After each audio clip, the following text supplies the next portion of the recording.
Update lang guys, si Miss Kwakwak. Ayan o.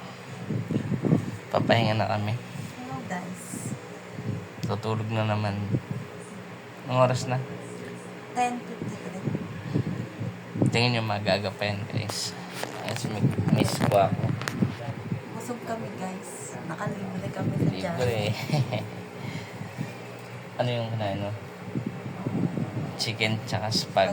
Uy, solid. Sa akin din ganun. Kaso nag-add ako ng additional na rice. Kasi bitin yun pag lang, spaghetti tsaka chicken lang, di ba?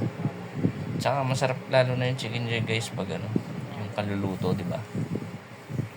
Kesa yung medyo matagal na yung malamig na. Parang hindi na siya crispy tsaka juicy. Ito mas Miss Kwakwak na yan, no? Busog na busog yan.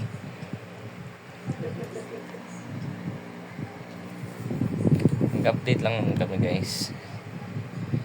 Paano matutulog na kami. See you guys. Bye.